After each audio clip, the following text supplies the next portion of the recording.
नमस्कार। आपके अपने YouTube चैनल समय की पुकार में मैं ओम कसारा आप सभी दर्शक बंधुओं का हार्दिक स्वागत और अभिनंदन करता हूं। एशिया के मैनचेस्टर कहलाने वाले भीलवाड़ा में सालाना 100 करोड़ मीटर कपड़े का उत्पादन होता है, जिसमें से 2 करोड़ मीटर कपड़ा अफगानिस्तान जाता रहा है। रुपए के लिहाज से यदि बात करें तो वस्त्र नगरी भीलवाड़ा में प्रतिवर्ष 25,000 करोड़ रुपए का कपड़ा कारोबार किया जाता है। इसमें से अफगानिस्तान को निर्यात किए जाने वाले कपड़े की कीमत तकरीबन 300 करोड़ रुपए होती है।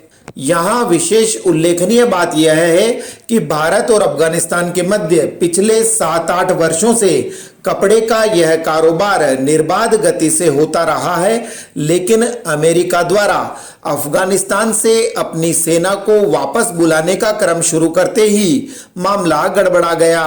Mewar chamber of commerce and industries के महासचिव R.K. जैन का कहना है कि तालिबान ज्यों-ज्यों अफगानिस्तान पर अपना शिकंजा कसने लगा, त्यों-त्यों भीलवाड़ा के उन कपड़ा कारोबारियों के माथे पर भी चिंता की लकीरें उभरने लगी, जो अफगान नागरिकों द्वारा पहने जाने वाले एक विशेष प्रकार के लबादे और पठानी सूट पर पहने जाने वाली जैकेट के कपड़े का निर्यात भारत से करते हैं। अफगानिस्तान में भीलवाड़ा से करीब 2 से 2.5 करोड़ मीटर सालाना एक्सपोर्ट होता है, जिसकी वैल्यू वही 200 करोड़ से लेकर के 300 करोड़ के बीच होती है। तो अभी ये सर्दी का जो टाइम होता है, इसमें सीजन होती है, तो अभी करीब 1 करोड़ मीटर कपड़ा वहाँ जो एक्सपोर्ट होने वाला था, उसका एक्सपोर्ट ऑर्डर्स लगभग कैंसिल हो गए हैं, क्योंकि पेमेंट की अनसर्टेनिटी है और राजनीतिक अस्थिरता के कारण से उसको लोग एक्सपोर्ट नहीं कर पा रहे हैं। जब तक पॉलिटिकल में स्टेबिलिटी नहीं होती है तो थोड़ा सा ही मुश्किल रहेगा।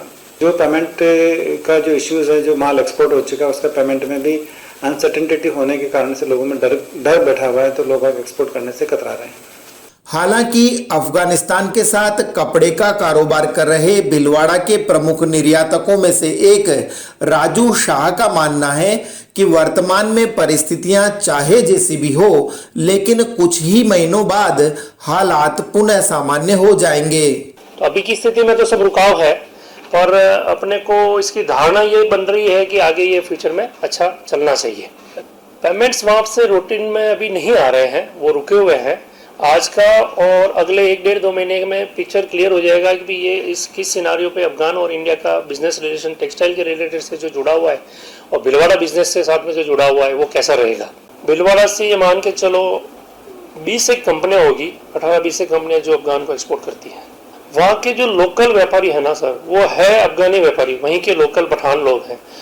वो उन लोगों से जो अपने को बात हो रही है, उनका सार ये है कि जो भी होगा अच्छा होगा, क्योंकि वो खुद अपनी कास्ट के साथ जुड़े हुए हैं, तो वो उनको तो अच्छा ही लग रहा है वहाँ के लिए। तो और अपन बाहर बैठे हैं, तो अपने को क्या महसूस हो रहा है, और यहाँ जो अफगानी सरकार थी उनके क्या रोल है वो पता नहीं चल रहा है। आपको वहाँ पे भी ये पता नहीं चल रहा है कि कौन तालिबान के साथ जुड़ा हुआ है और कौन पब्लिक नॉर्मल वहाँ की आम पब्लिक है।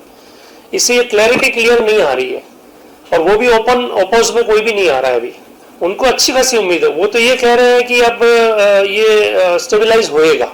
इस बीच शराब के शौकीनों के लिए खुशखबरी यह है कि राज्य सरकार ने अपनी नई आबकारी नीति के तहत शराब की दुकानों पर भी पोश मशीनें लगाने की योजना बनाई है। जिला आबकारी अधिकारी लोकेश जोशी ने बताया कि शराब की दुकानों पर पोश मशीनें लगाने का मुख्य उद्देश्य यह है कि इससे नकली शराब की बिक्री पर अंकुश लगेगा और उपभोक्ता को सही कीमत व मात्रा में शराब मिल सकेगी। जो पोस्ट मशीन जिस निर्माण करने वाली या जो सप्लाई करने वाली एजेंसी है, उसका एक बार हम लोग यहाँ डेमो दे चुके हैं, और एक और कंपनी से जो जयपुर की है उससे भी बात हुई है, वो शायद सोमवार या मंगलवार को यहाँ पर आएंगे। एक बार उनको पूरा सिस्टम समझ में आ जाए, क्योंकि जो लाइसेंसी दुकान पर नौकर वगैरह जो बैठते हैं वो कम पढ़े लिखे हैं, तो उन लोगों को जब तक हम पूरा डेमो नहीं देंगे तो उसमें वो सक्सेस हमें जो जिस उद्देश्य के लिए हम लोग ये लगवाना चाह रहे हैं वो उद्देश्य पूर्ण होगा नहीं। टोटल 285 दुकानें भीलवाड़ा जिले में हैं। पोस्ट मशीन लगाने का उद्देश्य यही है कि 8 बजे तक जो बिक्री होगी और उसके बाद स्वतः ही बिल उस पर रुक जाएगा। तो स्वतः के दुकान पे, सामान्यतः दुकान पे नहीं बेचते हैं, लेकिन जो हम ये देखते हैं कि कई बार ढाबों पे वगैरह जिसकी हम लोग लगातार कार्रवाई कर रहे हैं, उन जगह पर बिकती है तो उस बिक्री का अंकुश लगेगा। और उसका सबसे बड़ा उद्देश्य ये है कि उसमें कहीं नकली शराब आकर नहीं बिक जाए, क्योंकि भीलवाड़ा में पहले भी हम लोग दुकान की का झेल चुके हैं, ऐसे और कई जगह हो सकती है, तो मॉनिटरिंग प्रॉपर हो पाएगी। और अब अंत में भीलवाड़ा के सांगानेरी गेट पर स्थित दूधाधारी जी के गोपाल मंदिर में इन दिनों झूला महोत्सव का भव्य आयोजन किया जा रहा है। ज्ञातव्य है कि हरियाली तीज, जिसे कि छोटी तीज भी कहा जाता है, से लेकर रक्षाबंधन और उससे भी आगे जन्माष्टमी तक झूला महोत्सव व कई प्रकार के मनोरथों का आयोजन दूधाधारी मंदिर में किया जाता है। इस मौके पर भगवान की नाना प्रकार की झांकियां सजाई जाती है। श्रद्धालुगण भजन कीर्तन करते हुए ढोल मजीरों की थाप पर थिरक कर ठाकुर जी को रिझाने का प्रयास करते हैं। मंदिर के पुजारी कल्याण ने बताया कि उन्होंने झूला महोत्सव के अंतर्गत भगवान की घेवर व काजू कतली से विशेष झांकी सजाई है। झूला महोत्सव के अंतर्गत आज ठाकुर जी को घेवर और काजू कतली के झूला में ठाकुर जी का मनोरथ हुआ। झूला महोत्सव सेवा छोटी तीज से लेकर के रक्षाबंधन पर्यंत तक चलती है और ये उत्सव महामहोत्सव के रूप में जन्माष्टमी और नंद महोत्सव तक चलता रहता है। उसमें घटाएं और विभिन्न प्रकार की छटाओं में ठाकुर के दर्शन होते हैं।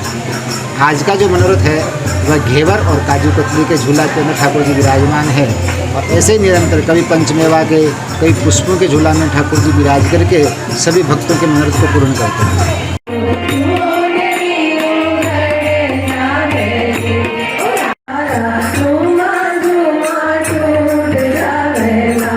तो इस बुलेटिन में आज इतना ही। यदि आपको पसंद आया हो तो इसे लाइक व शेयर अवश्य करें और आपके अपने YouTube चैनल समय की पुकार को सब्सक्राइब करना न भूलें। धन्यवाद। जय हिंद, जय भारत।